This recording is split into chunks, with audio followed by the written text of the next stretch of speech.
Hi everybody, I'm here with Bridget Roddy, who's Program Manager of the Virtual Student Foreign Service Program at the State Department, and one of our emerging leaders that we'll be talking to at our Excellence in Government Conference in May.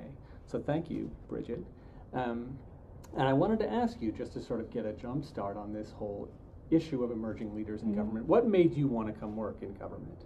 Well, I have sort of maybe an interesting, different story. I actually grew up with a father who was in the Foreign Service at the State Department. So I kind of grew up in government all my life and ended up, after college, continuing to pursue, a career with government. I had enjoyed my experience overseas, and I just felt, kind of this need to sort of give back and continue with that experience. And although I'm not Foreign Service, I'm civil service, I still am able to, to contribute, to give back and everything while still, working at the State Department and pursuing what I enjoy doing.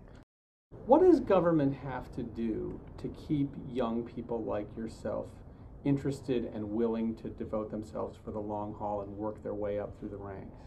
I think one key thing that's really important is, the way that we use, social media today and technology, and I think students or young people that are coming into the workforce want to have those tools at their fingertips and accessible. So I think we really need to provide, as technology-wise, platforms and workstations and everything that people can actually get their work done, and students have tools that they're comfortable using. And so I think we need to kind of stay on the cutting edge of innovation and technology, and also to offer opportunities that aren't just, for example, reaching out to students who may be focusing on international relations, but also looking at people who are science majors and math majors, and people who are doing art and things like that. Because I think really by having those different types of opportunities and highlighting those, I think we're really able to attract a unique workforce and able to keep young people interested in government.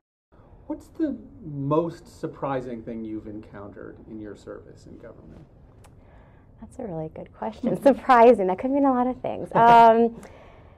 I guess what's interesting for me is how different, I've only worked with the State Department, I haven't worked with other government agencies, but how different, even within an organization, we have bureaus. So bureau to bureau, office to office, how really different they can be, and how sometimes things, you might encounter more bureaucracy in one, position that you have maybe, or you might be able to do a little more innovative practices in a different position. So I think what surprises me is just how different, even within an organization, different bureaus and offices are, and that really impacts the work that that you're able to do.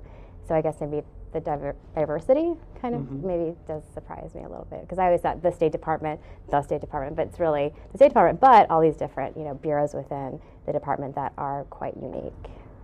Are there things, suppose you were put in charge of federal management tomorrow, are there things you would say, we should change this right now?